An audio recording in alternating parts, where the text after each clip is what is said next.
Entonces, eh, vamos a comenzar con este primer punto. La investigación, entonces, la investigación educativa decolonial, eh, comienza siendo un enfoque, ¿no? Es un enfoque, una forma de realizar, una forma de concebir y realizar la investigación. Este enfoque desafía y cuestiona las estructuras de poder, decimos, ¿no? Y de los conocimientos dominantes.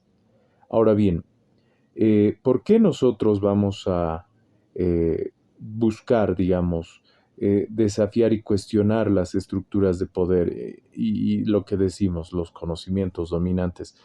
En principio, esto tiene que ver porque esta forma de investigar, esta investigación educativa decolonial, tiene un componente de crítica muy fuerte, ¿no? Un componente de crítica social, de crítica cultural también, ¿no? De por qué las cosas que están sucediendo suceden de esta manera y por qué nosotros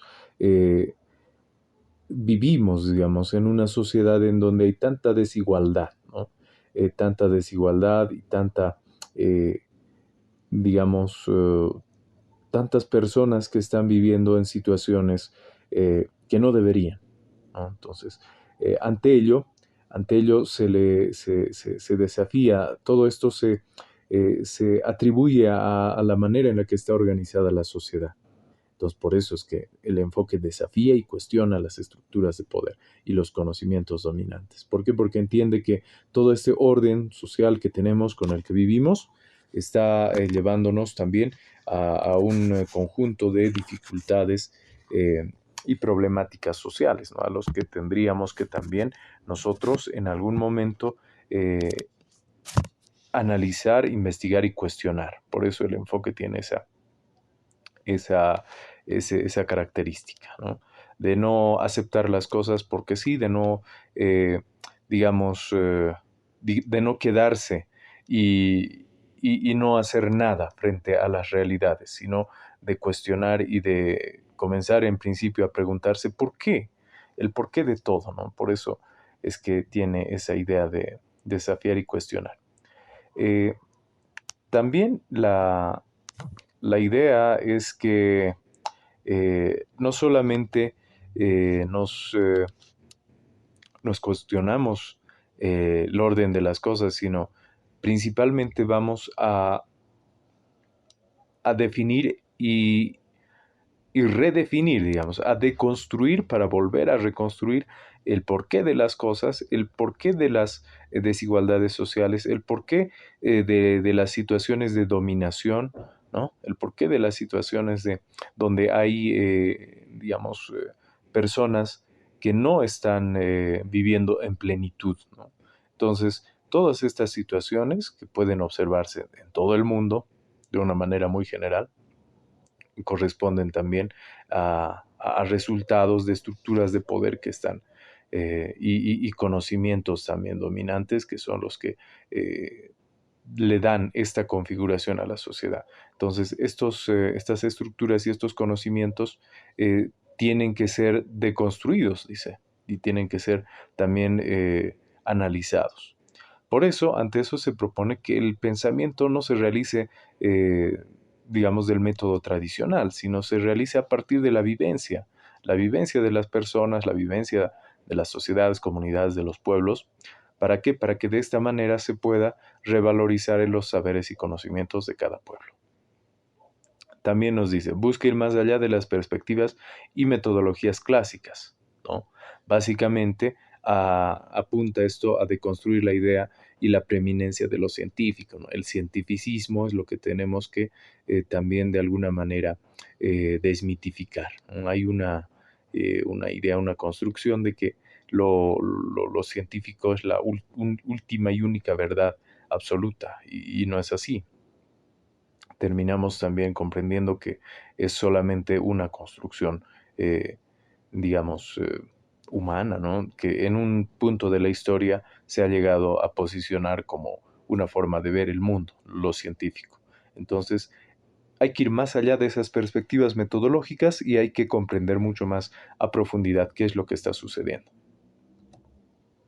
Bien, Entonces, otra característica de la investigación que estamos diciendo, ¿no? De la investigación en educación, que tiene la descolonización, la búsqueda de la descolonización del pensamiento, es decir, las prácticas académicas y epistémicas, reconociendo y valorando los conocimientos desde las naciones y pueblos indígenas. Entonces, eh, todos los, digamos, todas las metodologías, eh, todas las herramientas, todos los instrumentos que podamos llegar a aplicar para poder investigar, tienen que siempre respetar este marco epistémico, ¿no? Este, esta idea de que todo lo que piensan las diferentes culturas tiene que ser respetado, reconociendo y valorando los conocimientos y teniendo como epicentro el pensamiento de las naciones y pueblos indígenas. Entonces, el, eh, es en este sentido también que tenemos que, nosotros tenemos que comenzar a pensar, ¿no? En formas diferentes de entender y construir también la idea de la realidad. Ahora bien, hay eh, hay una perspectiva de aplicación del conocimiento. Decimos aplicar el conocimiento para la transformación desde la promoción de la equidad social y de la superación de desigualdades sociales, ¿no? No es solamente conocer por conocer, no solamente conocer, como dice la ciencia clásica, con el conocimiento para el control, ¿no? De los fenómenos. En este caso es más bien el conocimiento para la transformación, para la promoción de la equidad social y de la superación de desigualdades sociales. Entonces, de lo que siempre partimos es de una realidad en donde hay desigualdades sociales y donde hay personas que tienen dificultades para poder alcanzar la plenitud en la vida, ¿no? Entonces, para poder ayudar a todas las personas que puedan alcanzar lo máximo, digamos, de su potencialidad, entonces para ello nosotros vamos a aplicar este tipo de investigación, ¿no? Este enfoque de investigación. Eh, ¿Cuáles son las características, ¿no? De la investigación eh, en educación descolonizadora? ¿Cuáles son las características? La principal es la descolonización del conocimiento. Es decir, ya no nos comenzaremos a pensar, ¿no? Comenzaremos a cuestionarnos y ya no nos vamos a, digamos, basar solamente en realidades que vienen de afuera, ¿no? Sino más bien comenzaremos a vernos desde nosotros, para nosotros y por nosotros, todas las cosas que están sucediendo. Nuestras realidades eh, tienen que ser también tomadas en cuenta. Entonces, por ello es que nosotros tenemos que entender la, digamos, la importancia de la investigación como tal, ¿no? Nosotros somos nosotros vivimos, ¿no? En una realidad que es muy, eh, digamos, muy compleja, ¿no? Vivimos en una realidad donde estamos realmente ante muchas situaciones y ahí justamente es necesario comprender que eh, digamos, la cuestión más preocupante es que hay muchas personas que están en estas situaciones de desigualdades. Y esto tiene un carácter también histórico, ¿no? Un carácter que nosotros comprendemos desde la colonia, desde los abusos que ha habido en la colonia, pueblos enteros, la invisibilización de las diferentes culturas, es decir, muchas cuestiones que han hecho las realidades y que nos han llevado también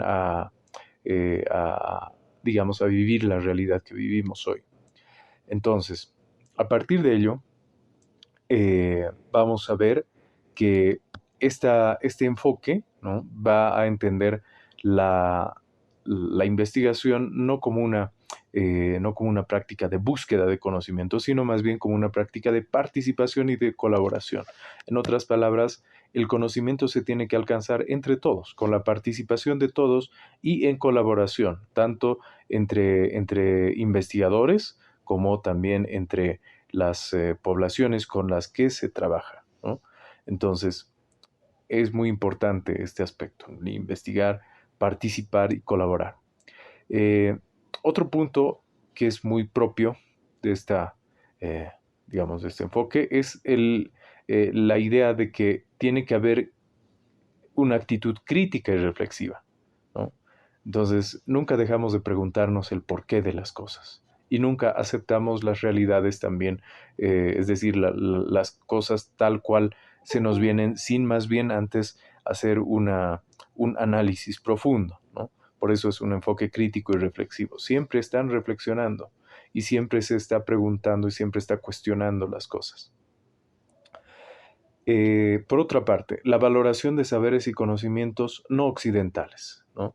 Si bien en la historia, tal vez eh, tal vez los medios de comunicación, tal vez los consumos culturales, todas las cosas que nos vienen de afuera nos imponen, digamos, una forma, una visión occidentalizada y de alguna forma nos hacen olvidar nuestros saberes y conocimientos. Entonces, esto nos está llamando también a poder buscar la comprensión de los saberes eh, y conocimientos que son propios, ¿no? Conocimientos que no son necesariamente occidentales. Entonces, en ese sentido es que vamos a ir comprendiendo las características de esta investigación, ¿no? De esta forma de trabajar. Ahora bien, el, aquí vamos a seguir profundizando, ¿no? Ya hemos dicho, hay un compromiso con la justicia social y la equidad. Hay un compromiso que siempre tenemos y es una forma diferente de entender entonces la investigación. Es investigar para lograr esa justicia social y esa equidad. Eh, la visión holística y la inter y transdisciplinariedad es un aspecto también muy importante porque ahí está relacionada, digamos, la forma en la que nosotros vamos a entender la relación entre diferentes disciplinas, ¿no? La realidad es un todo, ¿no? Es un todo, pero está interrelacionado y todas las cosas tienen eh, tanto una función, pero también tienen una importancia. Nosotros, digamos, por ejemplo, desde los pueblos indígenas, entendemos que todos los seres tienen su razón de ser y su valor, ¿no? En la naturaleza, del mismo modo. Y todos los entes que existen en la naturaleza, en la tierra, tienen una característica, una naturaleza, un porqué y una importancia para el resto, ¿no? Entonces, un poco asemejándose a la idea, a la teoría de los sistemas también. Entonces, aquí tenemos una visión holística en donde todos los aspectos de la realidad están relacionados y en donde el ser humano es parte de todo, del todo, ¿no? Entonces, y para ello necesitamos también poderlo observar desde una relación de inter y de una transdisciplinariedad. ¿Por qué? Porque todos los conocimientos son importantes y hay que tomarlos también en cuenta. Eh, por último, la acción política y la transformación social. Es decir, tenemos un compromiso como investigadores. El investigador no investiga para sí mismo, sino investiga para, para lograr una transformación social. Y la acción política corresponde también a una actitud que tiene el investigador para poder llevar adelante su trabajo, ¿no? Su rol de investigador. Bien, entonces aquí vamos a apuntar las diferencias con los demás paradigmas, ¿no? Este paradigma de la investigación eh, en, en relación con otros paradigmas, con otras formas de ver digamos, el conocimiento, la búsqueda de los conocimientos, tiene características muy importantes que hay que conocerlo, ¿no?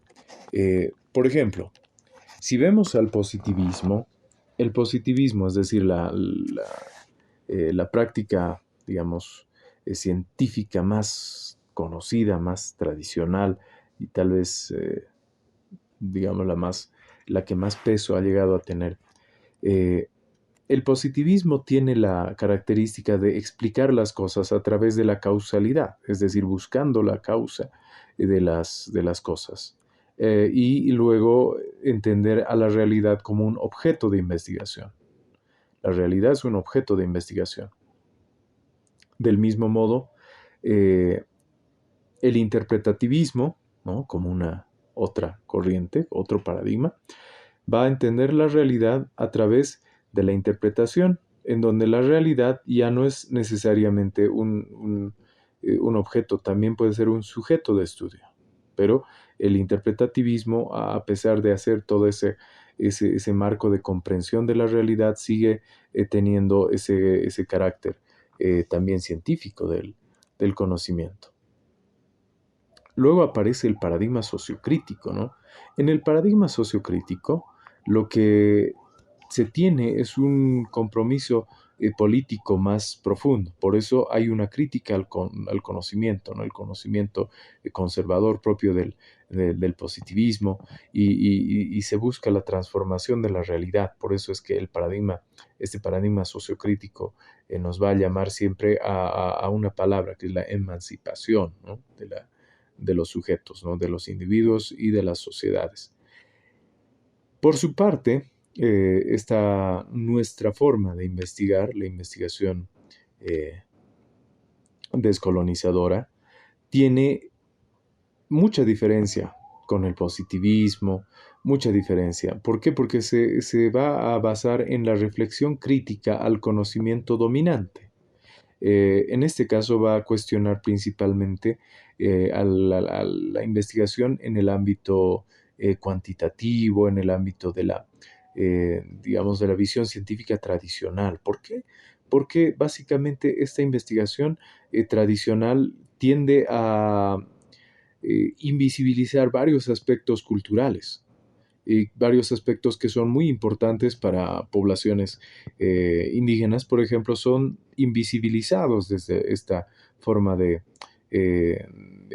planteamiento, ¿no? Desde esta visión positivista, no las toma en cuenta. Por ejemplo, para una explicación cientificista, ¿dónde queda la espiritualidad? ¿Dónde quedan los usos y costumbres? ¿Dónde quedan digamos, los indicadores naturales? Muchos aspectos que son muy necesarios y que tienen gran valor cultural, por ejemplo, no tienen ese mismo valor para la visión cientificista. Por lo tanto, esta realidad objeto que tiene el positivismo no llega pues a observarlo de la misma forma. Más sin embargo, la investigación descolonizadora que nosotros aplicamos a la educación, esta de abajo, la IED, tiene esa característica, ¿no? ¿Por qué? Porque el conocimiento no es solamente del investigador, sino el conocimiento es comunitario y es social. Por lo tanto, es importante. Si vemos desde una comparación ontológica, es decir, desde la idea de qué es la realidad, ¿no? Si nos ponemos a preguntarnos qué es la realidad y lo vemos desde esa comparación ontológica a todos estos paradigmas, por ejemplo, en comparación, si para el positivismo la realidad es objetiva, la realidad tiene que ser tangible y es independiente de los sujetos, ¿no? Es decir, estemos o no estemos, esa realidad existe, dice. Para el interpretativismo la realidad es construida por nosotros a través de la experiencia, ¿no? Es un poco la visión de Immanuel Kant, ¿no? Que es el sujeto es el que le da la forma a la realidad, entonces está de alguna forma viendo esa perspectiva, la construcción de la realidad. El paradigma sociocrítico va a decir que la realidad es construida a través de estructuras sociales, no de experiencias, sino de estructuras sociales. Por lo tanto, necesita que las sociedades mismas estén expuestas a una realidad y de esa manera entender la realidad. No como en el interpretativismo a través de la experiencia, sino a través de las estructuras sociales. Por su parte, La investigación descolonizadora va a ver que la realidad es una construcción histórica cultural. Entonces, aquí ya vemos que no solamente eh, es una, es un planteamiento, digamos, eh, eh,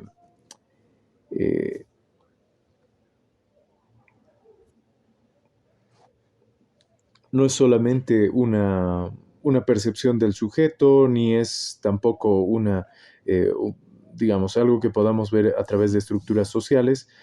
Sin embargo, vamos a hacerlo a través de un análisis histórico, cultural, social, y vamos a tomar en cuenta la historia colonial que han tenido muchas sociedades. Entonces, por ello es que vamos a tomarnos muy en serio el aspecto de la descolonización como una práctica para poder entender digamos, las realidades y el conocimiento. ¿Ya? Por ello es que va a tomar en cuenta que existen metodologías y prácticas dominantes, ¿no? Por eso es que va a entender también que la ciencia tradicional ha impuesto formas de ver la realidad, de investigar la realidad y de conocer la realidad, ¿no? A las cuales nosotros pues vamos a cuestionar y vamos a decir, pero esas no son las únicas formas que existen, ¿no? Las diferentes formas de las culturas de los pueblos también tienen valor y no puede ser que haya una ciencia que invisibilice e invalide todo lo que existe. Por eso es que es necesario ver que a nivel ontológico también hay una gran diferencia. Nuestra investigación educativa que tiene que ver con todo este cuestionamiento de las realidades es muy importante para que nosotros podamos entender la realidad de una manera muy diferente. Si lo vemos desde la perspectiva axiológica, ¿no? Es decir, desde los valores y cómo es que la ciencia cumple con los valores, también hay diferencias. Por ejemplo, para el positivismo, el investigador tiene que apartarse de cualquier tipo de valores, ¿no? Es un criterio muy propio del positivismo también que no existan juicios de valor, por ejemplo, en una investigación. El positivismo te dice que el investigador tiene que ser absolutamente neutral. Por otra parte, el interpretativismo va a decir que el sujeto, la persona al revés, tiene siempre los valores presentes y en el hecho mismo de realizar su investigación eh, va, a, va a tener que trabajar desde sus valores. Por lo tanto, están presentes los valores. El paradigma sociocrítico va a decir que los valores están, pero mucho más importante que si ver que están o no están los valores, más importante es ver hacia qué regímenes de poder están atendiendo esos valores. Por lo tanto, hay que cuestionar también el uso y lo que dice la contaminación de los valores por los regímenes de poder, ¿no? Si hay eh, si hay algún poder que está utilizando e imponiendo sus valores, pues habrá que cuestionar esos valores. Y por su parte, la investigación descolonizadora nos va a decir, los valores son importantes, pero mucho más importantes también son los saberes y vivencias de la comunidad. Conjuntamente con ello, un valor básico y universal debería ser la ética con la naturaleza y con la sociedad. En otras palabras, de la relación del ser humano con la naturaleza va a basarse todo lo demás, ¿no? Entonces, los saberes y vivencias en la comunidad hay que tomarlos en cuenta, hay que respetarlos y hay que valorarlos. Entonces, aquí ya tenemos una perspectiva más. Si el positivismo, la ciencia clásica, se aparta de los valores, nuestra investigación descolonizadora más bien va a abrazar los valores y más bien va a promover los valores comunitarios, ¿no? Por eso es que se habla los valores sociocomunitarios, por eso se habla de la investigación que tiene que ver con esto, con esta idea, ¿no? De los valores, de los conocimientos, de los saberes. Y por eso también comienza a tener. Esta es una explicación también de por qué la investigación vivencial tiene ese carácter, ¿no? Hay una razón axiológica para eso. Entonces vamos a partir también de esta idea. Por otra parte, en la dimensión y alcances, ¿no? Hacia dónde, cómo se realiza y hacia dónde se, se va, digamos, ¿no? ¿Cómo se procede para lograr eh, el conocimiento? El positivismo siempre tiene una naturaleza hipotético-deductiva, ¿no? Parte de una hipótesis, parte de un conocimiento de una teoría que te da una hipótesis y en eso va a basar su conocimiento, es decir, su construcción de conocimientos. Por su parte, el interpretativismo lo que va a hacer es interpretar, va a tratar de comprender, captar, ¿no?, los diferentes puntos de vista. ¿Por qué? Porque a través de ello lo que quiere es llegar a los fenómenos, pero de una manera eh, que pueda conocer la naturalidad de esos fenómenos. Entonces el interpretativismo tiene ese carácter. Por eso la principal diferencia con el positivismo es que la interpretación busca comprender. Por su parte, el paradigma sociocrítico va a decir que hay que hacer una crítica del conocimiento que se tiene, ¿no? Y con ello también va a criticar el orden social. Vamos a buscar entonces no solamente el ampliar, no solamente construir conocimiento, sino a medida que se va construyendo conocimiento, también se va a lograr desarrollando transformación. ¿Qué dice al respecto la investigación descolonizadora? La investigación descolonizadora nos va a plantear que primero tenemos que descolonizar el pensamiento, ¿no? Primero tenemos que cuestionar y, si es posible, liberarnos de formas de pensamiento que han sido impuestas históricamente. Por lo tanto, vamos a dar espacio a poder valorar y a poder recuperar las epistemologías locales. Cuando tenemos una realidad multicultural, ¿no?, es decir, una realidad con una diversidad de culturas amplia y con una forma de, cada cultura tiene una forma de ver, de entender la realidad y de aplicar sus propios conocimientos a esa realidad para poder sobrevivir en sus contextos determinados. Entonces estamos hablando de formas, de constructos culturales para poder comprender esa realidad. Entonces estamos hablando de epistemologías locales, ¿no? Entonces, eso visto de una manera muy simple, cada cultura tiene su manera de pensar, ¿no?, su manera de entender. Entonces hay una epistemología en cada cultura. Entonces, a partir de ello, primero descolonizamos el pensamiento, cuestionamos, nos liberamos de formas de pensar que nos han sido impuestas para poder dar valor a las formas de pensar también que existen eh, en las comunidades, en las culturas. ¿Esto para qué? Porque siempre partimos de esta concepción, de esta idea, ¿no?, de que las culturas tienen saberes, tienen conocimientos que son importantes y que vale la pena también comenzar a percibir las realidades a partir de cómo ellos las perciben. Por ejemplo, si el mundo de la modernidad nos ha llevado a una crisis eh, ambiental, ¿no?, si el mundo de la realidad nos ha llevado a una crisis de valores, ¿hacia dónde podemos buscar alternativas de pensamiento, ¿no?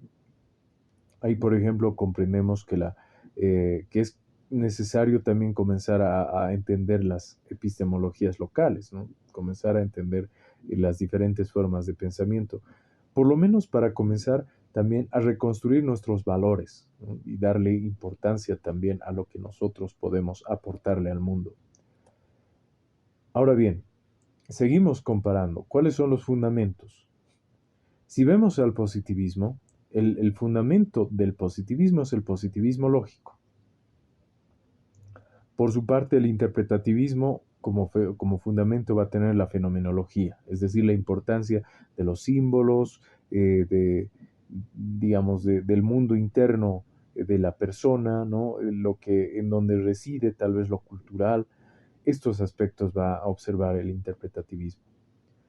El paradigma sociocrítico tiene un fundamento entre las corrientes marxistas, un poco del criticismo, entonces tal vez un poco eh, pueda trabajarse desde el psicoanálisis, aspectos. Pero la investigación descolonizadora, ¿no?, que aplicamos en educación tiene tiene un carácter que va a trabajar el pluralismo epistemológico.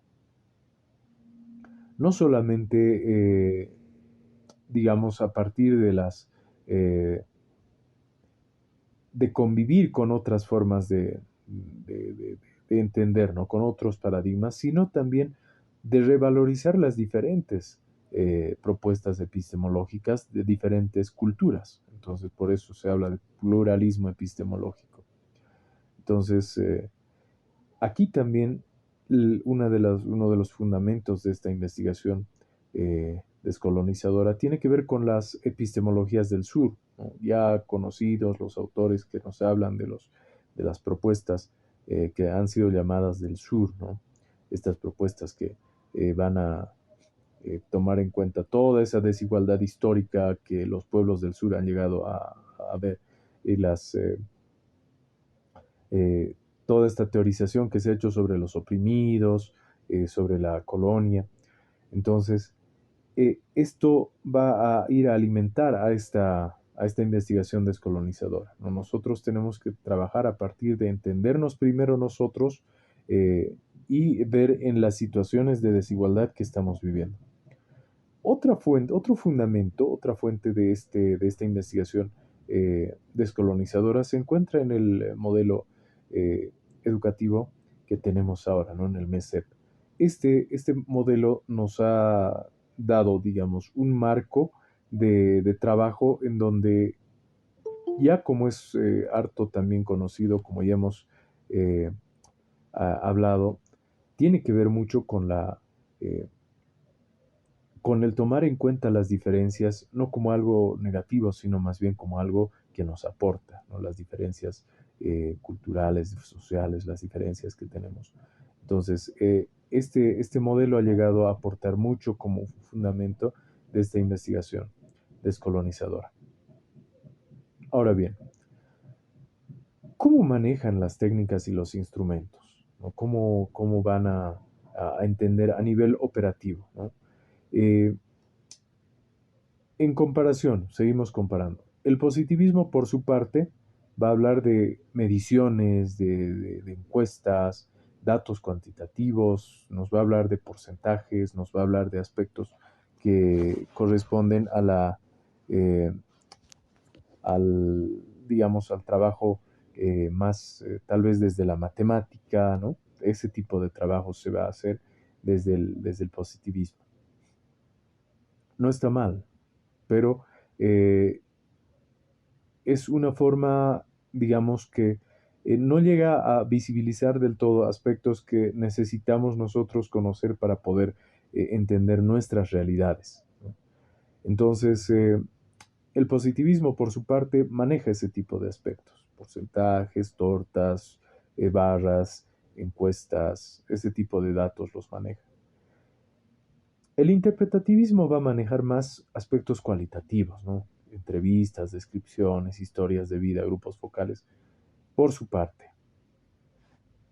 Y por su parte también a surgir el paradigma sociocrítico que va a trabajar estudios de caso, va a trabajar eh, entre técnicas cuantitativas y cualitativas, va a ir juntando, va a ir desarrollando, porque más que el uso de técnicas e instrumentos, lo que le interesa al paradigma sociocrítico es realizar su marco de crítica social, ¿no? Entonces, para ello se va a valer de diferentes tipos de, de- de técnicas. Pero por su parte, lo que nosotros realizamos, es decir, la investigación eh, descolonizadora que nosotros aplicamos a la educación tiene que ver con las técnicas del contexto, es decir, técnicas que podamos aplicar nosotros en las comunidades, en los diferentes, en las diferentes poblaciones, en los contextos. Entonces, técnicas propias del contexto y de la creatividad del investigador y de los participantes, ¿no?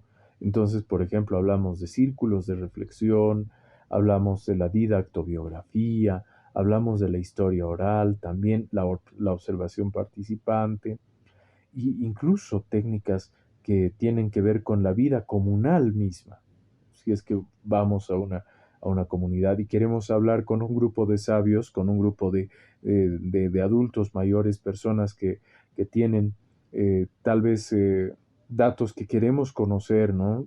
Queremos conocer de su historia, historia de la comunidad. Entonces vamos a realizar, pues, por ejemplo, una práctica de aculi con ellos, ¿no? Entonces, de esta manera lo que vamos a hacer es ir aplicando diferentes técnicas que ninguna de las otras, de los otros paradigmas van a manejar, sino más bien vamos a aplicar nuestras propias formas, nuestras propias técnicas para poder obtener la información. Eso también marca una forma diferente de relacionarse con los sujetos, ¿no? Con las personas. Ya no es ese distanciamiento entre el investigador y los sujetos de estudio, sino es más bien una investigación que se realiza en comunidad. Ahora, al respecto de aquello, si por ejemplo estamos eh, realizando digamos, una propuesta de investigación, la propuesta de investigación no surge solamente del sujeto, diremos, ¿no? No solamente, eh, el, no solamente va a surgir desde esta forma, digamos, de, de relacionarse, ¿no? Sino más bien vamos a trabajar desde la comunidad misma. Es decir, un problema tiene que surgir desde la propia percepción de los demás, de los pobladores.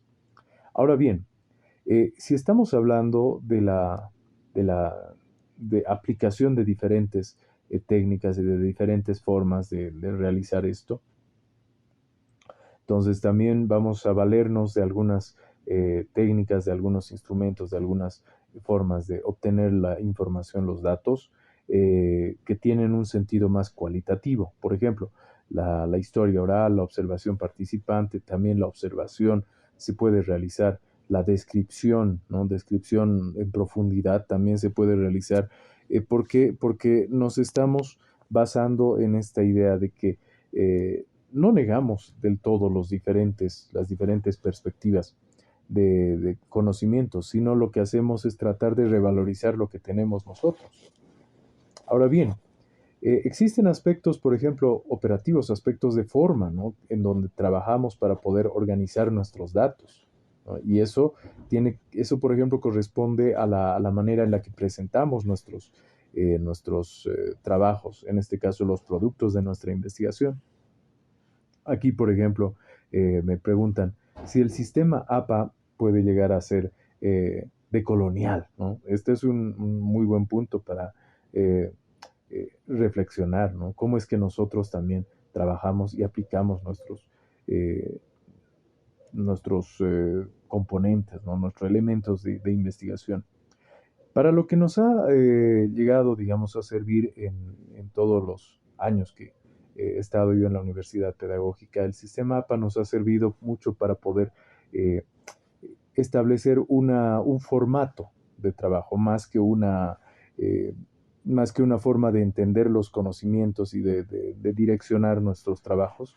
Nos ha servido más bien para poder organizar y darle un sentido eh, de tal vez de orden y tal vez eh, que nos aporte para que nuestros productos de investigación puedan ser eh, compatibles en diferentes temáticas, ¿no?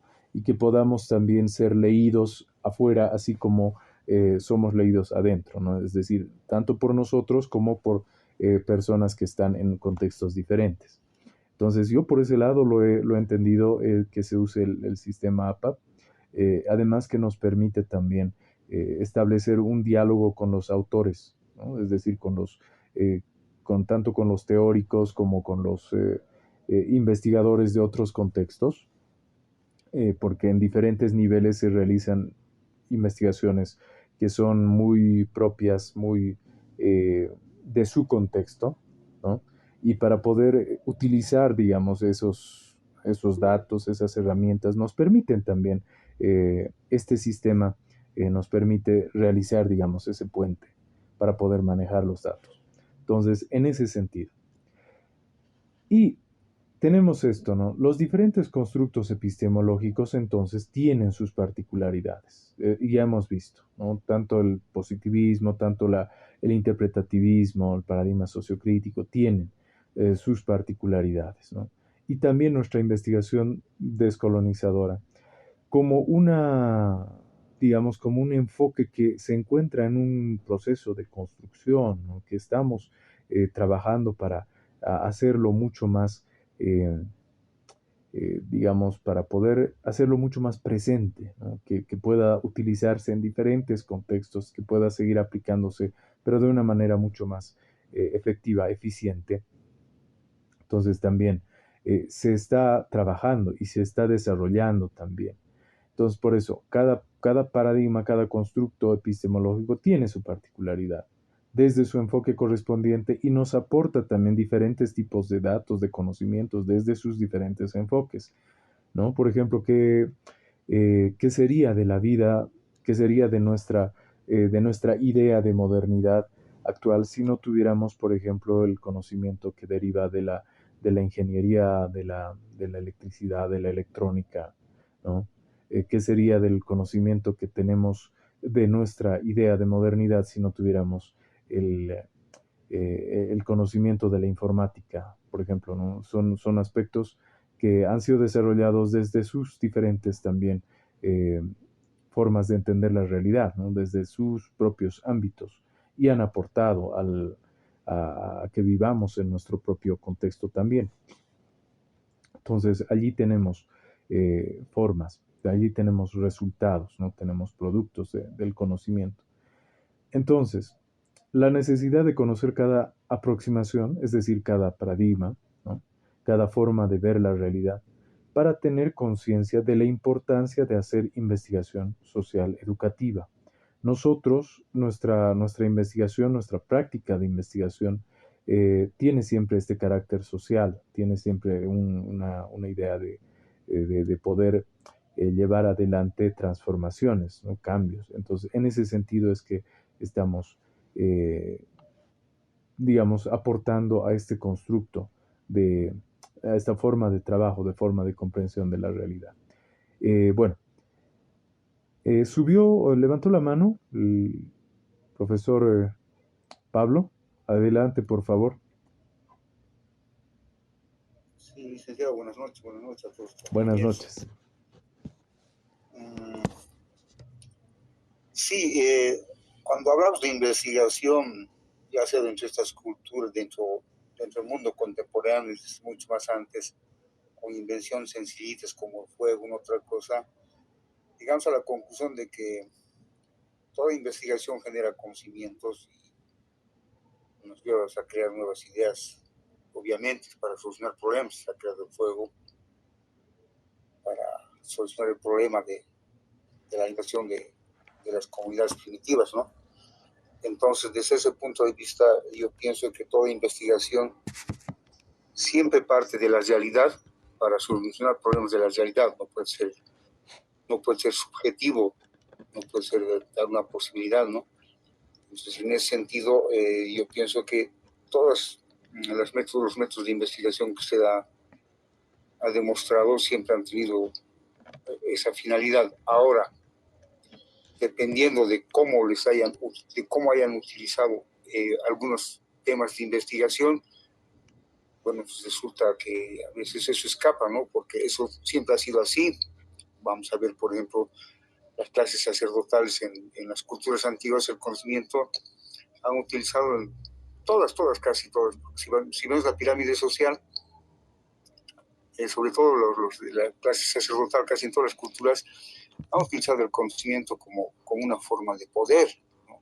No es algo que han traído lo colonial, tal vez, o sea, los colonizadores siempre ha estado latente eso, o sea, los sacerdotes cuando sabían cuando tenía que ocurrir un eclipse, cuando tenía que ocultarse, lo han manejado esto ¿para qué? Para que tengan ciertos privilegios. Entonces, esto no es desde mi punto de vista, obviamente, no es ninguna novedad, siempre ha sido así. Ahora, de que si el otro aspecto, si Epistemológicamente queremos generar, o sea, queremos hacer una investigación, queremos generar conocimiento, ¿sí?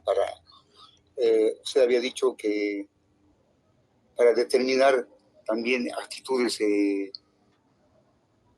valores y eso socializarlos, estaríamos hablando de lo deductivo, que también se ha dado en la investigación científica, o sea, a partir porque lo que más antes primaba era lo inductivo, y estamos hablando de lo deductivo porque partimos de lo general para socializar a todos.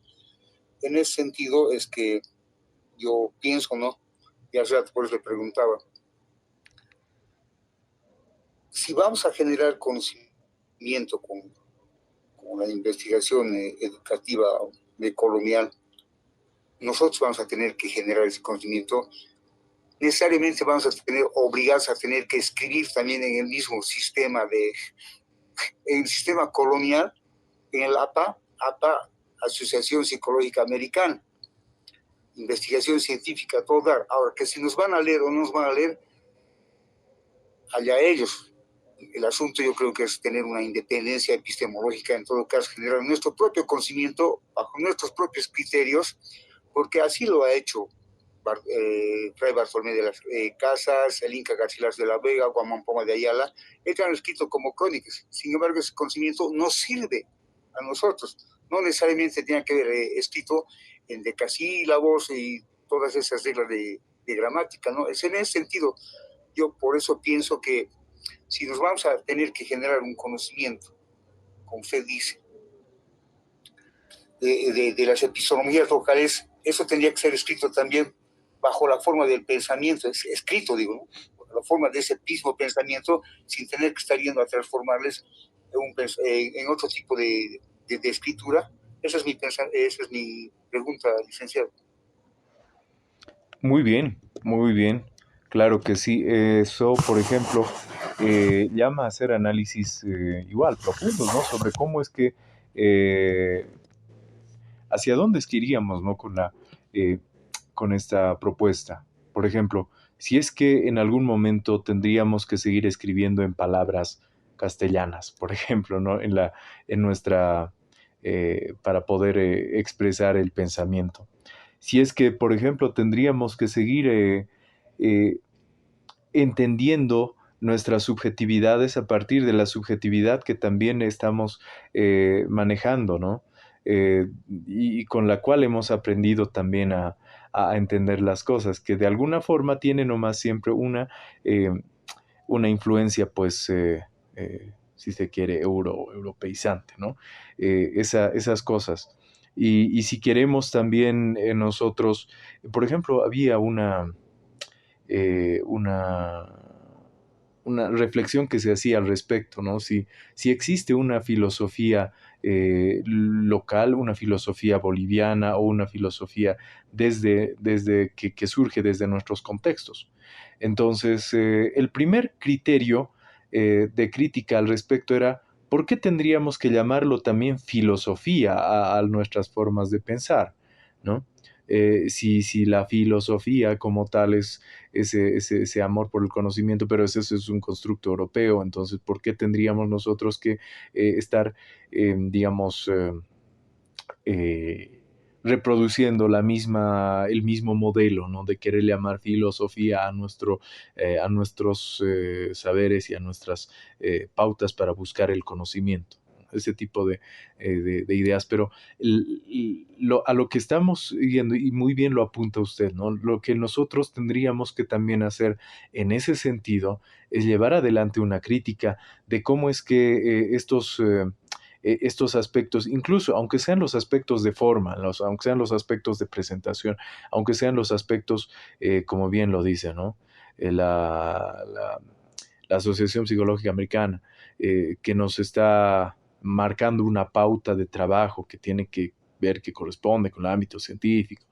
Entonces, nosotros estamos de alguna forma yendo hacia una tendencia en donde vamos a poder tal vez si llega, si se da la posibilidad, cuestionar esto mismo y poder plantear nuestras propias formas de presentación, ¿no? Nuestras propias pautas incluso de escritura, donde se puedan realmente reflejar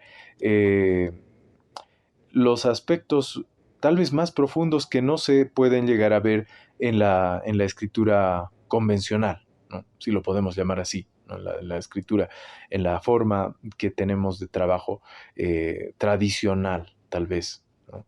Tal vez en nuestra práctica de la escritura, en nuestra práctica de la redacción, en nuestra práctica de la presentación, incluso estamos llevando, estamos pasando por alto aspectos del pensamiento que se están perdiendo, ¿no? Es decir, estamos tal vez invisibilizando algunas prácticas culturales que se están perdiendo, que nosotros por tratar de traducirlas al castellano y al pensamiento castellano, las estamos tal vez no tomando en cuenta, ¿no? Por ejemplo. Y son estos precisamente los aspectos y los aportes que podemos realizar en este contexto. Y justamente es en ese sentido, se podría trabajar muy bien desarrollando una crítica al respecto de cómo es que seguimos manejando este sistema del APA, ¿no? Y cómo es que tal vez el dejar de usarlo puede representar un avance y podemos tal vez llevar a una profundización ya de una verdadera descolonización. Entonces, sí, es una muy buena propuesta si es que lo vemos de esa perspectiva. Bueno, eh, entonces decíamos, ¿no? La necesidad de conocer cada aproximación para tener conciencia de la importancia, ¿no? De hacer de esta investigación social educativa. Pero, y esto aplicado, ¿no? Ya a lo que hemos realizado, a lo que hemos estado viendo, a lo que estamos conociendo en nuestros contextos también. ¿Cómo lo podríamos llevar a la práctica? Por eso es que les iba a presentar ahora un poco del modelo en el que se trabaja, en el modelo que hemos ido también trabajando desde ya varias semanas, ¿no? Ya es los últimos 3 módulos hemos ido llevando adelante eh, una, una práctica de esta forma de trabajar, ¿no? Es decir, hemos estado llevando a sí, claro, a la práctica estos aspectos. Entonces, eh, esto que está aquí, ahora sí, esto que está aquí, este gráfico es parte de nuestra guía de PAT.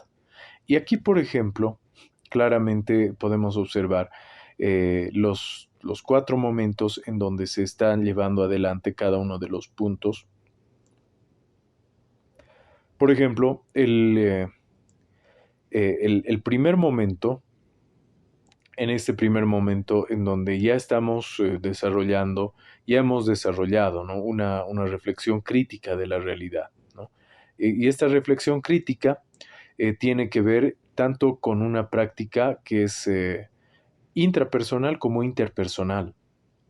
Y en el tercer módulo, ¿no? Que donde han comenzado a plantear sus diferentes problemas para poder trabajar, para poder llevar adelante, eh, se ha, eh, se ha tratado de realizar una práctica de autoanálisis también, ¿no? Una práctica eh, digamos, de llevar adelante una investigación dentro de uno mismo. Entonces, ¿para qué? Para poder realizar esa reflexión crítica, ¿no? Para poder realizar, primero, el posicionamiento del investigador, de quiénes somos, cómo estamos, qué estoy haciendo, cómo estoy yo desarrollando mi trabajo en en el aula, fuera del aula, qué es lo que estoy aportando, todos esos aspectos, como parte de una reflexión crítica de la práctica para uno mismo, pero al mismo tiempo llevando esta reflexión al contexto de la comunidad. Entonces, aquí este primer momento nos va a llevar a esto, ¿no? Es esa reflexión crítica, ¿no? Esa realidad, esa crítica de la realidad que parte de esos 2 elementos, ¿no? Primero, reflexionar uno mismo de cómo está la situación, cómo está su situación personal y cómo está su situación como parte de este del sistema educativo mismo. y cuál es la percepción que tiene la comunidad de las problemáticas. Entonces, como parte del primer momento es esa reflexión crítica. Ahora bien, a muchos compañeros, por ejemplo, en sus avances del pad que me han ido ¿no? enviando, ¿no? Con lo que hemos ido trabajando y les he podido dar algunas sugerencias, algunas críticas. A muchos sí les he pedido que profundicen un poco más esta parte, ¿no? Que la problemática pueda surgir de tanto de la reflexión con la comunidad como también un poco la reflexión intrapersonal. ¿Por qué? Porque esto nos va a permitir explicar que el problema que estamos trabajando, que estamos presentando, no surge tan solo de una percepción, ¿no? De una percepción que puedo tener yo en mi contexto, sino que ha sido también producto de haber realizado un diálogo con la comunidad, con los demás, tanto con los colegas como con padres de familia, como con los mismos estudiantes, ¿no? Es decir, esa práctica de diálogo es la que tiene que hacerse visible para que luego podamos demostrar en las futuras instancias, ¿no? Es decir, en las presentaciones ya que vayan a tener del PAT, en esas instancias puedan demostrar realmente que esta problemática ha podido ser identificada por una parte desde su experiencia, por otra parte desde su autorreflexión y por otra parte desde su diálogo con la comunidad, ¿no? Entonces, ese aspecto quiero hacer hincapié para que podamos mostrarlo y si es que lo están desarrollando todavía en su pad, puedan agregarlo. Si es que en algún punto lo encuentran que puede faltar, que puede estarse, tal vez está algo corto la primera parte, ¿no? La identificación, el diálogo. Hay que hacerlo más completo, ¿no? Hay que mostrar que se ha hablado, que se ha trabajado con los colegas, que se ha dialogado de este problema, se ha dialogado con la comunidad educativa, de manera que podamos nosotros demostrar que esta problemática que estamos identificando, pues es, como ya les dije, ¿no? No es solo producto de mi percepción, sino es también el producto de un diálogo con los demás, con los demás participantes de la realidad en donde estoy yo. Por lo tanto, esto es un primer punto que hay que trabajarlo. En el primer momento, ya a muchos, como digo, ya les había comentado. Especificar un poco más, aquí profundizar un poco más o hablar un poco más de que aquí se ha hablado con la comunidad para poder identificar el problema, ¿no? Entonces, se puede explicar un poco más diciendo que, bueno, para identificar este problema se ha podido dialogar, se ha podido realizar algún círculo de reflexión, por ejemplo, con la comunidad, de manera que se ha llegado a determinar este problema que yo estoy trabajando en mi PAT. Entonces, este es un primer momento de reflexión crítica de la realidad. Es algo que ya han realizado en el tercer módulo, ¿no? Con su anterior docente. Entonces, eh, esto a lo que nos va a llevar es a tener ya una perspectiva de cuál es el problema y cuáles son las situaciones que tenemos nosotros que resolver, ¿no? En nuestro contexto, en nuestro espacio de trabajo, en nuestra eh, realidad, ¿no? Entonces, y eso nos va a llevar ya al segundo momento, ¿no? Si bien en el primer momento hemos realizado un diálogo, hemos identificado, de ahí sale no solo un problema, sino sale un conjunto de problemas, porque la comunidad percibe diferentes problemas también. Entonces, en el PAT, terminando el primer momento, vamos a identificar unos dos, tres, cuatro problemas que podamos tener como a manera de problemas secundarios, ¿no? Entonces, además de mi problema central, yo he identificado estos problemas dentro de mi diálogo con la comunidad, ¿no? Ese es un primer punto con el que se cierra el primer momento. Esto nos lleva ya al segundo momento. En el segundo momento tenemos esto que se llama la situación problemática, ¿no? La situación problemática, en donde ya estamos tratando con el problema principal que estamos identificando, ¿no?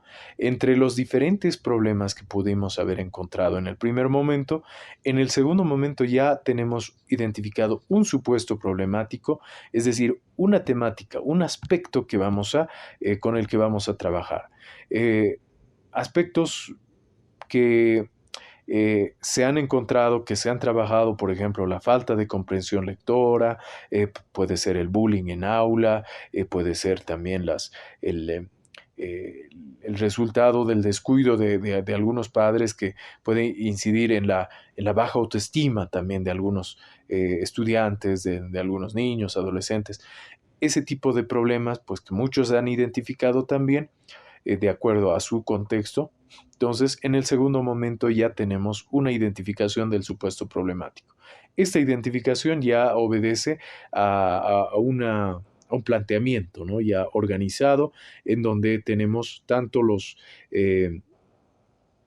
la realidad a transformar, es decir, el problema mismo, como la práctica educativa dentro de la que se está realizando, como también el lugar y el tiempo en el que se está realizando también. Entonces, eso ya nos permite comprender bien de qué se trata el problema. Entonces, este es el segundo momento en donde presentamos esa identificación del supuesto problemático. Abajo de esta identificación tenemos una breve justificación del supuesto problemático. ¿Esto a qué obedece? En esta justificación del supuesto problemático explicamos básicamente el por qué hemos identificado este problema, por qué este problema nos llama más la atención del resto de problemas que pudimos haber identificado y cómo es que esto, eh, la, la, eh, el trabajar este problema va a ayudar a la comunidad educativa, ¿no? En qué vamos a aportar mientras yo puedo desarrollar y trabajar este problema desde mi aula o desde mi contexto, si soy profesor, si soy gestor, si soy tal vez estoy en algún nivel de la educación. Entonces, ¿de qué manera esto va digamos, aportar, ¿no? A la práctica educativa que se está llevando en mi contexto? Entonces, de esa manera justifico, de manera breve, este supuesto problemático. Luego, con eso ya tengo tanto el primer y el segundo momento, ¿no? Esto me permite ya dar un panorama eh, muy conciso de cuál es el problema y cómo es que lo estoy entendiendo el problema. Entonces esto me va a llevar a un tercer momento y este tercer momento ya tiene el carácter de propuesta de transformación. La propuesta de transformación tiene este punto, ¿no? Primero una aplicación de la propuesta de transformación y luego un diseño y una elaboración ya de la propuesta transformadora. En otras palabras, eh, hemos desarrollado un cuadro pequeño, básico, sencillo de cómo es que eh, cómo le estoy titulando a mi propuesta, cuál es el objetivo de mi propuesta, cuáles son las actividades que voy a desarrollar en mi propuesta. Entonces, esos puntos ya van plasmados, ¿no? En esta parte, en el tercer momento, en donde presento mi propuesta y en donde voy a explicar, ¿no? La aplicación de esta propuesta de transformación, cuáles son los pasos que he seguido, qué es lo que he desarrollado, todos estos puntos que son importantes para dar a entender la experiencia, ¿no? Porque de esta aplicación de propuesta de transformación tenemos los diferentes, claro, las diferentes experiencias, los diferentes puntos de los cuales vamos a ya posteriormente a hablar. Por eso es que aquí se pedía que que la propuesta de transformación desde el título ya tenga un carácter innovador, ¿no? Tanto las propuestas como las diferentes actividades que puedan proponer para ayudar a resolver el problema tengan también ese carácter innovador. Es decir, esa perspectiva de transformar, ¿no? Una muestra de creatividad en donde cada persona, cada docente, cada maestro pueda mostrar en su aula que está proponiendo formas diferentes, novedosas de resolver el problema. Entonces, ese tercer momento, que ya también lo han desarrollado, obedece a esos dos aspectos, ¿no? Tiene ese carácter de presentar el diseño y de presentar también la aplicación. Luego, habiendo terminado ese punto, ya tenemos la... levantó la mano el profesor Pablo. Adelante, por favor. Sí, simplemente yo la verdad es que las observaciones que me ha hecho el licenciado en esta parte es algo que no estoy entendiendo. O sea, yo en el trabajo de investigación he aplicado, esa aplicación la debo de escribir. Luego, posteriormente, esa misma aplicación la debo proponer, mejor dicho, la debo elaborar como propuesta. Eso implica hacer como una especie de mini proyectito dentro de mi proyecto. Sí, sí, claro, sí, es que me estoy dejando entender. Sí, el tercer momento, que ya es una propuesta de transformación, tiene que ver con las acciones que está llevando adelante para resolver el problema. Entonces, si se quiere entender como un mini proyecto, sí, se puede entender así. Lo que sí es que se está llevando adelante ya no tanto con un sentido de investigar o de encontrar conocimiento, sino más bien con un sentido de transformar. Entonces, tiene siempre un objetivo de transformación, de acción.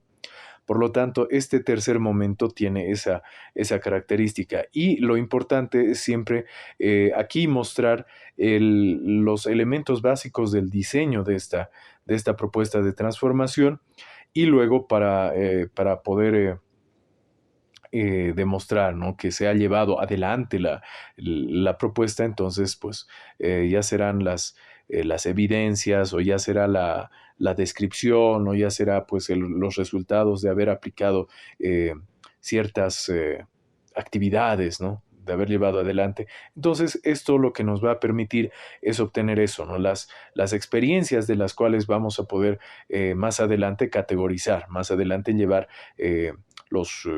digamos, llevar toda esta experiencia ya no al ámbito tan solo de la descripción, sino de la interpretación.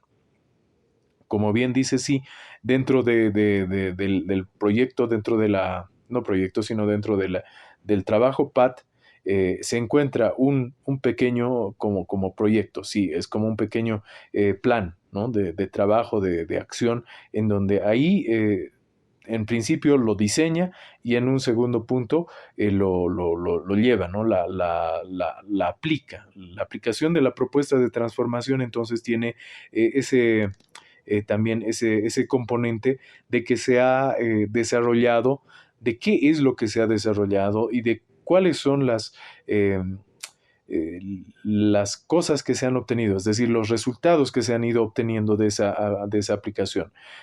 Cada cosa es muy importante de poderla describir, de poder comentar.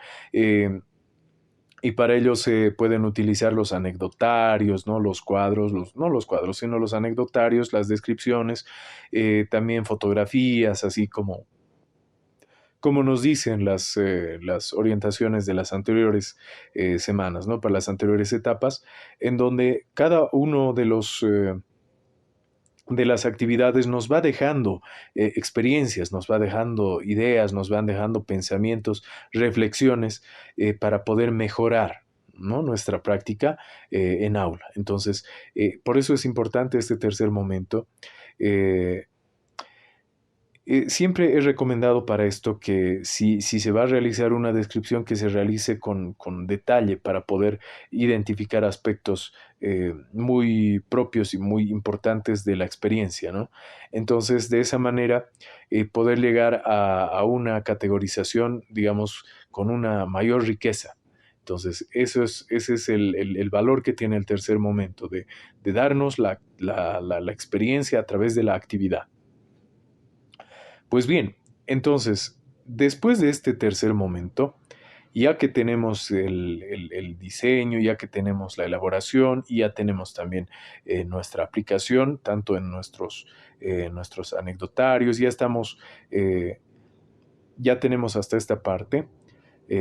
también las diferentes evidencias de lo que se ha ido desarrollando con las reacciones de los estudiantes, con cómo es que ellos se han involucrado, qué cosas han dicho, cómo han reaccionado los padres de familia, etcétera.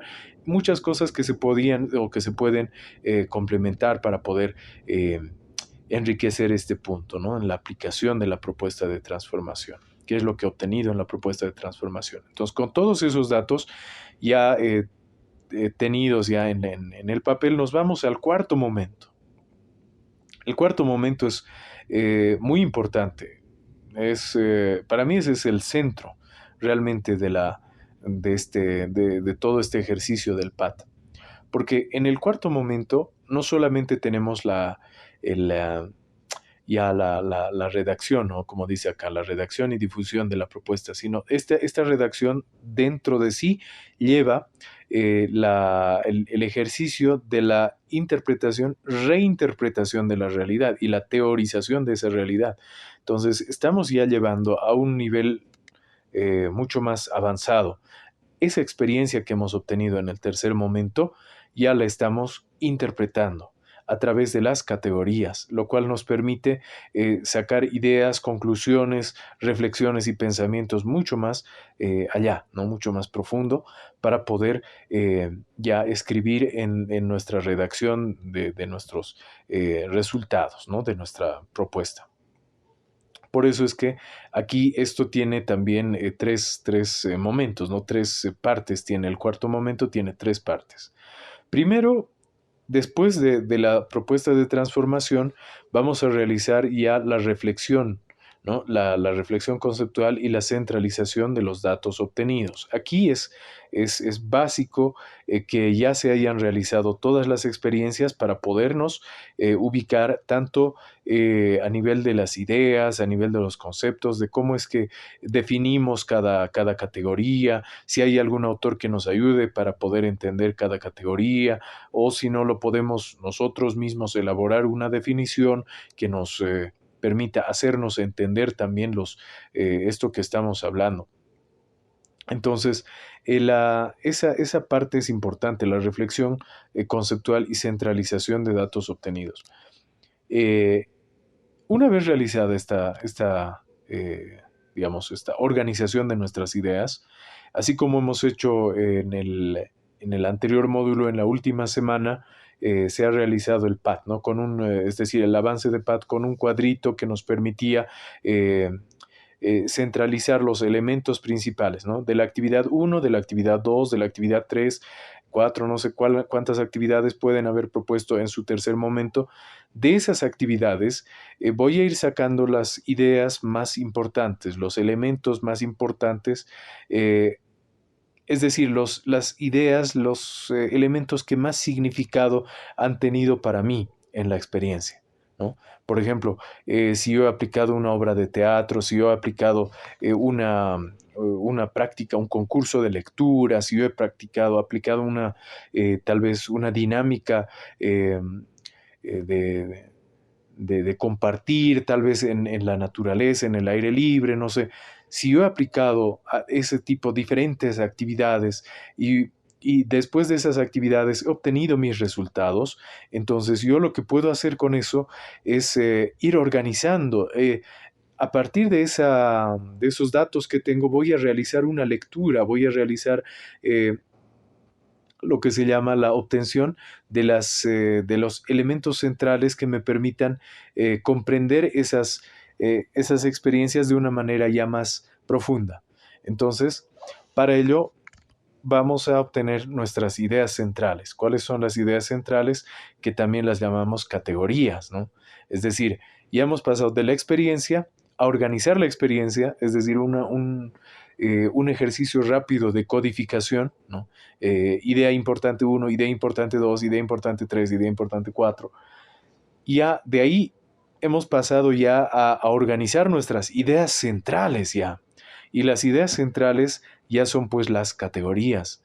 Es decir, los aspectos más resaltantes de cada elemento, de cada punto que estoy identificando, pues esos ya me están llevando a entender la realidad que yo he vivido de una manera más profunda. Entonces, ahí estamos realizando la centralización de los resultados obtenidos y esto nos va a permitir la redacción y la presentación de los resultados.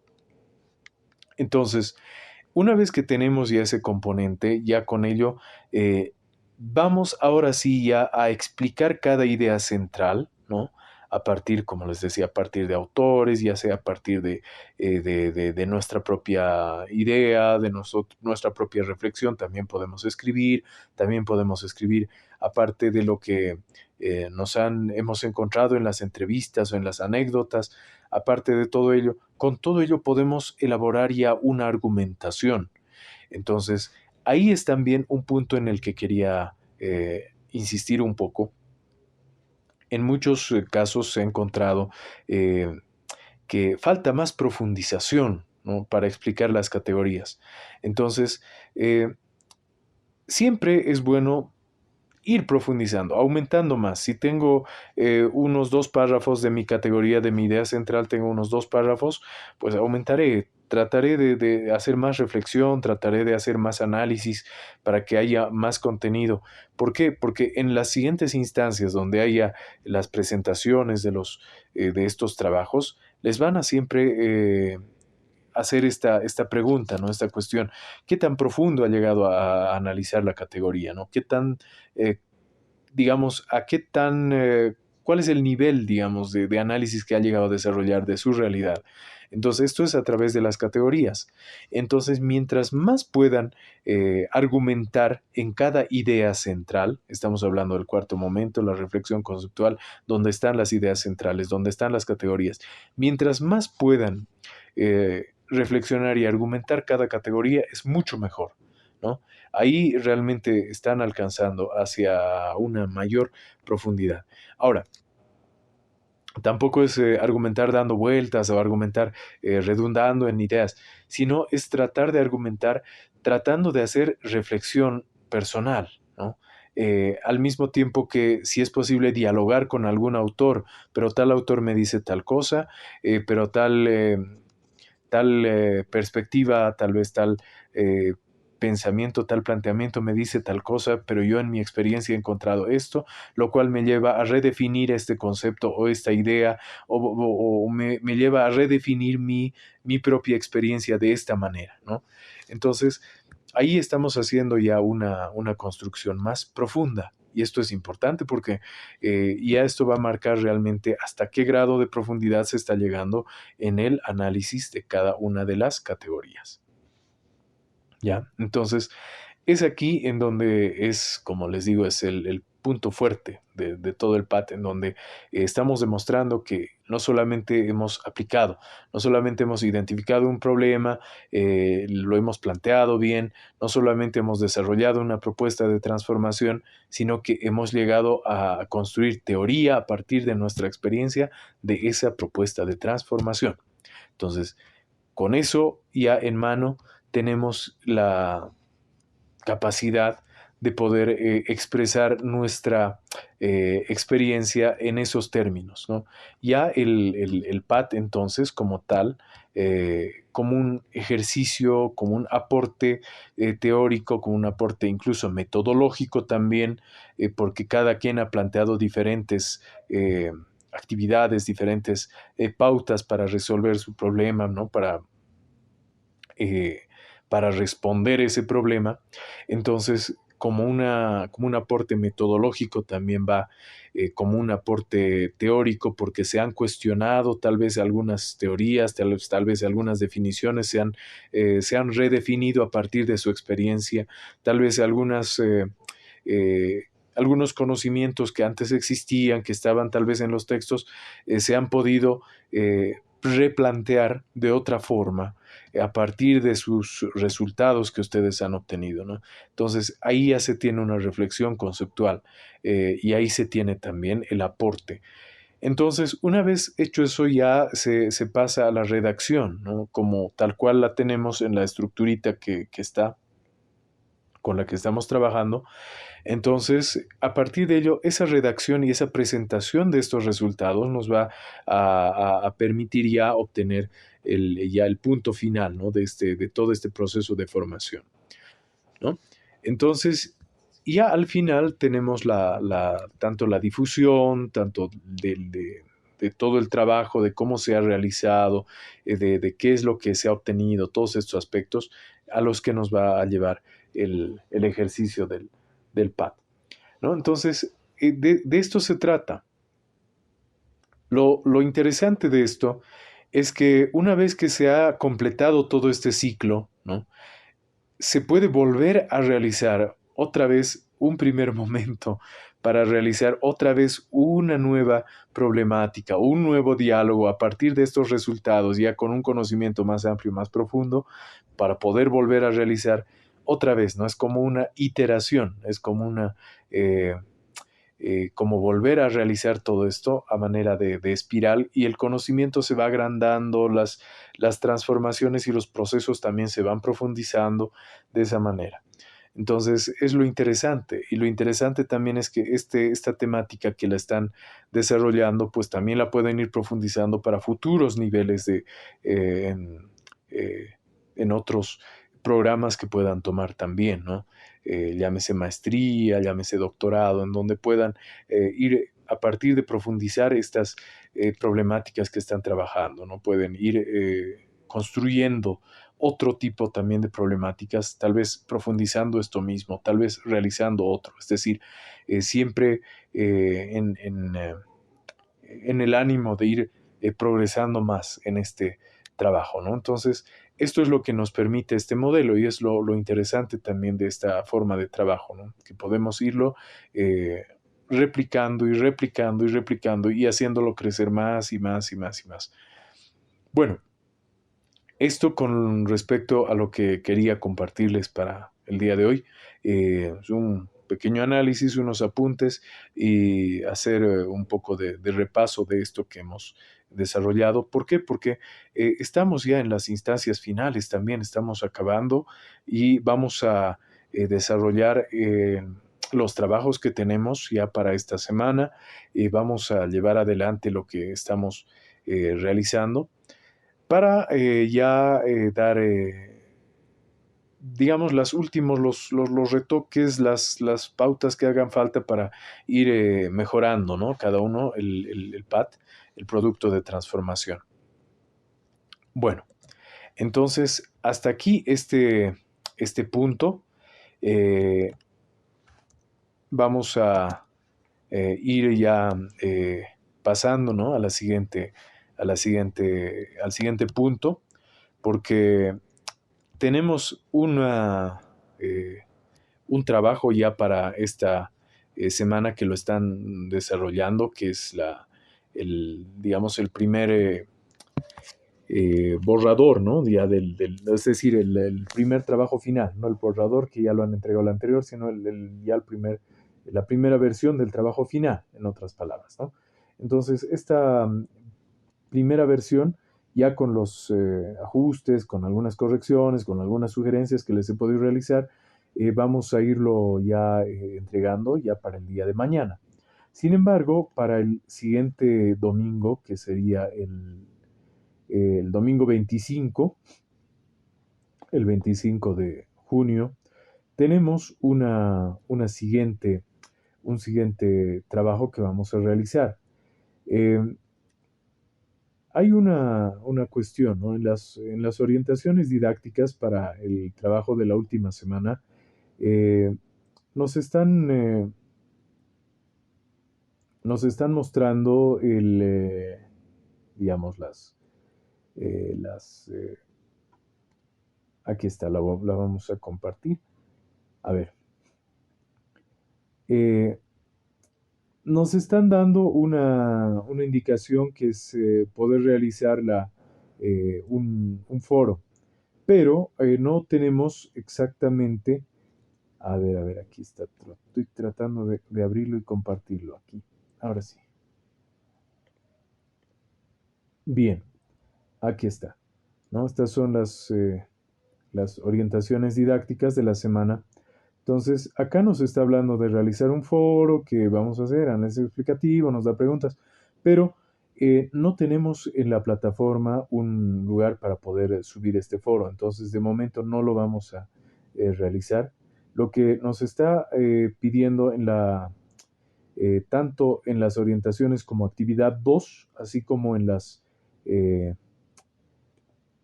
así como en aquí está, en la consigna de la plataforma nos está pidiendo la segunda presentación del artículo. Entonces, lo que vamos a hacer en este caso es que nos vamos a abocar a eso y vamos a seguir corrigiendo y mejorando el pad, ¿no? Que vamos a tener para una segunda entrega. Entonces, lo que vamos a hacer es en función de lo que entreguen ya el día de mañana, yo voy a hacer las revisiones y las correcciones y lo vamos a ir mejorando más, ¿no? Para una segunda presentación y ya con eso poder tener el mejor artículo posible, ¿no? Ya la mejor presentación posible. Y aquí nos está pidiendo en función de lo que vayamos a trabajar, ¿no? Eso es lo que tenemos ahora. Igual, si es que hubiera alguna modificación, si es que nos indican en plataforma que si es que nos abren la posibilidad para realizar el foro, perdón, Perdón, estaba leyendo las actividades y sí, leo que hay que presentar el segundo momento del artículo, pero no hemos hecho ningún artículo, ni siquiera creo que tenemos una estructura. bueno, sí, sí, sí, está bien. Lo que estamos hablando, el artículo es pues el PAT, ¿no ve? Ese es el producto que tenemos. A eso le llamamos artículo, ¿no? Eso es lo que hemos estado desarrollando. En la anterior, eh, ¿cómo se llama? En la anterior semana ya han podido desarrollar su primer trabajo. Entonces, ahí estamos ya trabajando. Lo que es el producto de todo este diplomado es un artículo con todos estos elementos que hemos estado trabajando. Entonces, a eso más que todo se refiere. Licenciado, Sí, adelante. una pregunta más. Respecto a la actividad uno que tenemos que presentar mañana, el mío ya está hecho, pero había una pregunta donde decía, en su idioma, explique quién es, cómo se refiere a que debemos hacerlo en el idioma, en este caso en quechua, porque lo mismo decía, en su idioma, explique qué es la identidad cultural, más o menos. ¿No? Tiene que ser en quechua necesariamente, porque es lo que he entendido, bueno, particularmente. A ver, estamos, a ver, aquí, ¿no? A ver, estamos aquí. El análisis de la reflexión. eh, y a ver si me ayuda en ¿dónde estamos? ¿Qué significa esto? Más arriba, más arriba, más. A ver, aquí estamos viendo. No, estoy... Ahí está, ahí. Dice, explique cómo se concibe en su idioma originario. Sí, ¿Y qué significa en su idioma originario? Desde entendido yo de que eso, en mi percepción, no sé, en claro, quechua, ¿no? claro. La idea de cómo, eh, a ver, podemos verlo también desde el otro modo. Por ejemplo, tal vez si usted tiene el manejo del idioma quechua, lo podría decir en quechua, lo puedo escribir, digamos, que quién soy, quiénes somos, de dónde venimos, pero esto, si no todos manejamos también los idiomas, entonces podríamos también explicar para mi idioma originario cómo se entienden estos puntos, por ejemplo, ¿no? ¿No? Para mi idioma originario, quién soy, quiénes somos, de dónde venimos, estos aspectos son entendidos de esta manera. Entonces, también se sigue haciendo análisis de ese modo. Que igual dice qué significa en su idioma originario la identidad cultural, en su idioma tendría que explicar, ¿no? Entonces, para su cultura a la cual pertenece, ¿qué significa identidad cultural? Más o menos tendría que ver la pregunta, si es en castellano, ¿no? De las Claro, dos maneras, pues sí, en los dos idiomas. claro, claro. Lo que se busca aquí es que se haga ese autoanálisis, ¿no? Ese criterio, ese aspecto de qué es lo que se está realizando. Eso nos está pidiendo en esta orientación, ¿no? Es lo que nos están, de lo que está hablándonos, eh, básicamente. Entonces, a lo que está apuntando es que podamos hacer ese análisis y reflexión desde la identidad, desde la interculturalidad de esos conceptos, ¿no? Esas ideas que, cómo las percibimos, cómo nosotros vivimos eso mismo. Entonces, eh, por eso, si es que lo puede expresar también en su idioma, como estábamos hace rato hablando, ¿no? Eh, si la realidad se puede explicar enteramente desde mi idioma o traduciéndolo al castellano se pierden los significados, no sé, tal vez por ahí el hecho de que estas preguntas, quién soy, quiénes somos, de dónde venimos, realmente qué significan desde el pensamiento de mi idioma originario, incluso explicados en mi idioma originario también, ¿no? ¿Qué significa en el idioma originario la identidad cultural? Entonces yo pues puedo explicarlo en Aymara, pues lo puedo explicar también en Aymara, en unas cuantas palabras, de acuerdo a lo que entiendan desde mi propia vivencia, mi propio contexto también, ¿no? Eso es importante tomarlo en cuenta. Gracias. Y respecto a la otra actividad de esta semana que viene, entonces lo ha dicho bien claro. No estaba los, las instrucciones, al menos hasta cuando ingresé. Entonces va a ser la revisión del trabajo que se presenta y en base a eso vamos a trabajar para la próxima semana. Sí, sí. Se me hace raro porque el foro debió estar habilitado, debería haber el foro para poder resolverlo, responderlo con las respuestas, con las preguntas que están ahí, pero como no lo tenemos y solo tenemos esto, entonces pues vamos a abocarnos a eso. Ah, igual voy a consultar, ¿no? Voy a consultar a la central por qué no se nos está abriendo ese foro, por qué está sucediendo esto y para que podamos verlo, ¿no? Y si ya durante la semana se nos abre también para poder responderlo, ya también les haré conocer, ¿no? Para que lo puedan desarrollar ese foro, ¿no? Son igual preguntas de, eh, que podemos contestar a partir de la lectura, un poco a partir de la reflexión, pero siempre es bueno. Entonces, por eso vamos a consultar, ya vamos a consultar y ahí les voy a hacer saber qué es lo que nos van a decir al respecto, ¿no? Porque también sí, es cierto, recién se ha hecho visible, recién ya se nos ha dado a conocer estas actividades que vamos a realizar. Entonces, por eso es que eh, eh, vamos a consultar al respecto, ¿ya?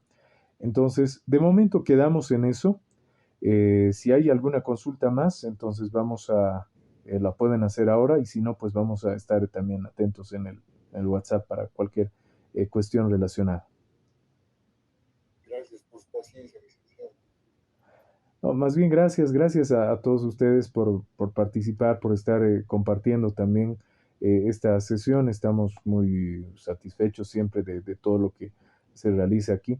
Entonces, pues bueno, veremos de acuerdo a todo lo que tenemos.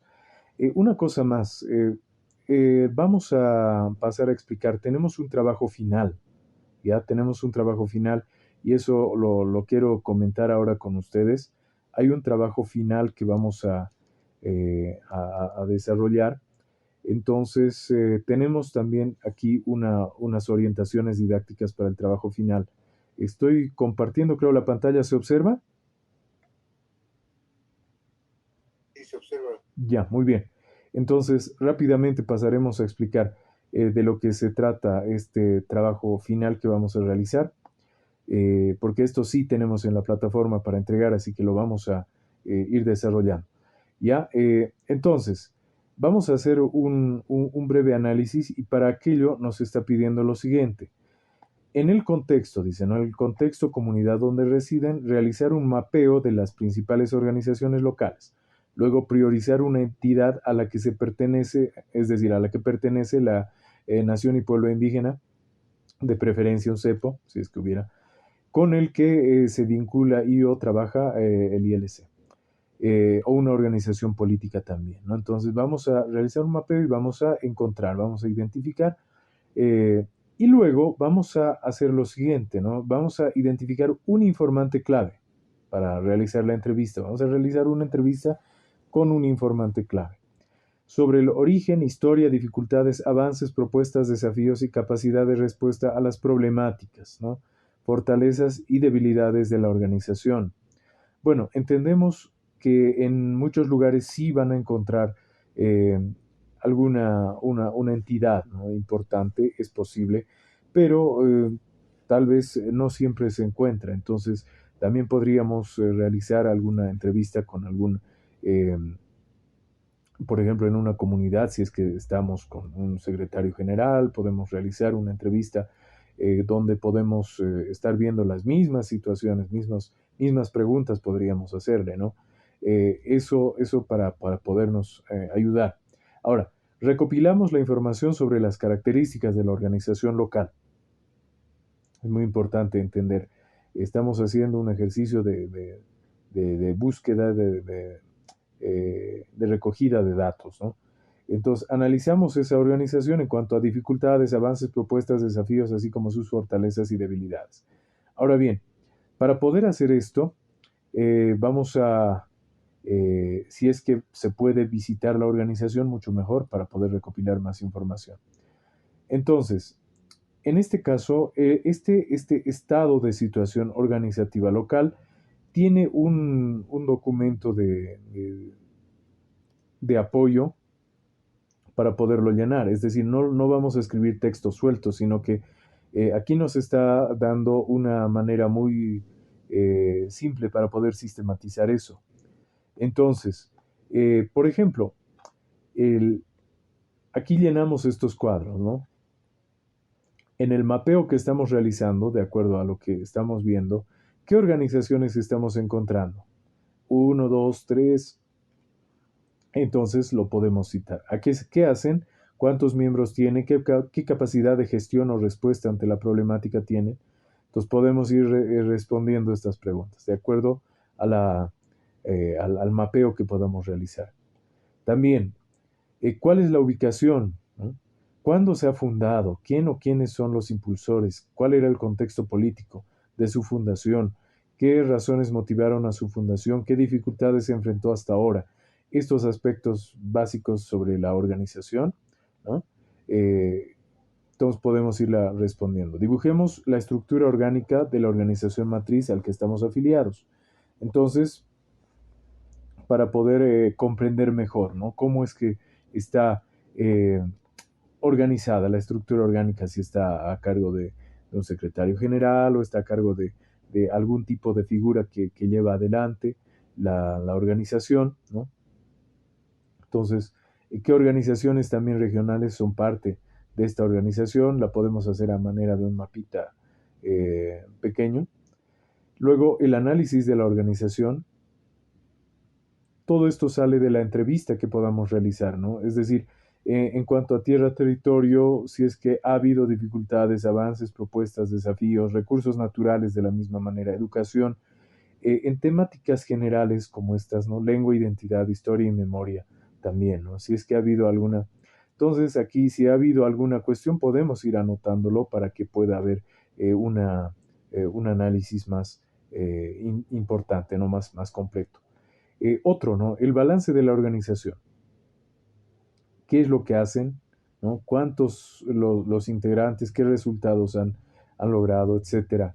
Son aspectos muy igual que nos ayudan a describir y comprender cuáles son estas organizaciones, cómo son las fortalezas y debilidades en su relacionamiento con el Estado, con las comunidades y organizaciones matrices, en su relacionamiento con las comunidades, con el Estado, con las organizaciones, cuáles son las fortalezas. Si hay, entonces las podemos escribir tranquilamente, ¿no? Si hubieran fortalezas, por ejemplo, la distancia, la dificultad, tal vez la falla de coordinación, etcétera, diferentes aspectos que pueden hacer debilidades o fortalezas en el relacionamiento con el Estado.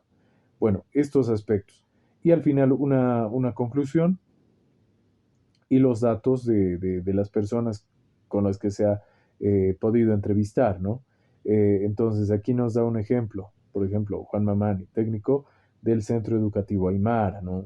Ese tipo de datos podemos poner. Algún anexo también, fotografía o constancia de la entrevista abierta, si hay una transcripción, o si hay, por ejemplo, una grabación, entonces lo podemos poner como un enlace en Drive, ¿no? Para poder tener la evidencia. Eso sí, por favor, si lo hacen un enlace a Drive que sea con acceso, porque algunos no tienen acceso, entonces es muy difícil también dar cuenta de la, de la evidencia, ¿no? Entonces, de esa misma forma, transcripciones de entrevistas se pueden realizar. Es decir, este cuadro nos permite sistematizar lo que podamos encontrar en las entrevistas. Lo importante aquí es que podamos hacer a partir de esto una descripción como con todo lo que aquí nos está citando, ¿no? Esto ya, presentando esto ya nos va a permitir tener este, este análisis que nos está diciendo, análisis del estado de situación organizativa local. Entonces, para ello, aquí está la guía de directrices del producto final y con lo que ya podemos ir entregando nuestro trabajo, ¿no? De eso se trata el trabajo final de módulo.